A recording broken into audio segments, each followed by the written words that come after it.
So this week for ISIN 305, we had to do a bunch of stuff. Actually, it was very time consuming, but I learned a lot.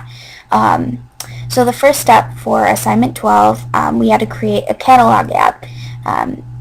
We added like multiple Pi files and everything right here on the left hand side of the screen. So the first one that we worked on was models. We had to add different lines of code and text within like the class category and the class product, and we were able to find those in the book. And then the next step was we had to update the settings file, like Pi file.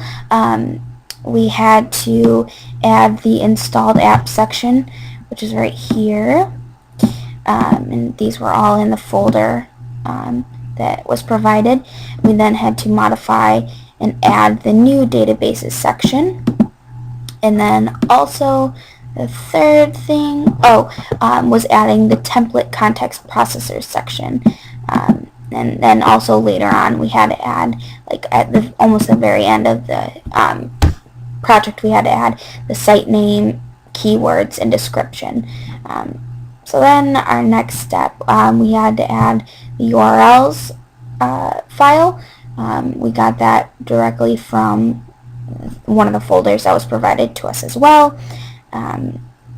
Another thing that we had to do was we had to modify lines of text within the admin.py file. So we just added different lines of text and just changed it a little bit. We then added the forms.py file, which was another one that was provided to us. Our next step was we had to validate the database. So I validated it, and there was no issues. My response was different than Mr. Emmerich's, but I just went with it. Then when I attempted to sync my database, actually, it returned with an error, and I thought that, it's like the exact error that he had given us. And so when I went back to settings.py, I looked at the databases, and mine still had password was spelled correctly, unlike his. So I worked on it for at least 3 hours, at least, probably even more than that, and restarted my project multiple times to figure it out, but I just could not troubleshoot the problem for some reason. But the other thing that we had to do was create a super user, and I was actually able to do that.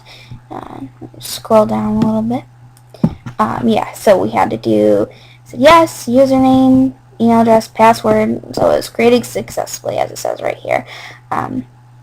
So then we had to change the index. It originally just said welcome, but I changed it to welcome to Molly's Music because that's the name of my website.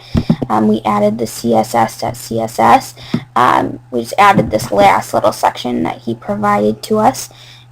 We added the category list.html, which was another thing that was provided to us, and actually I fixed a typo for him on mine. And then we also made changes to catalog. We included the tag category list.html right here. That was like the only change other than changing the name to what your website was on this one. We actually also made modifications on the actual website using the admin application, but I was unsuccessful. So I did everything that I could, and I actually learned a lot from this project. It was fun to do. It was nice adding in everything. So have a good one.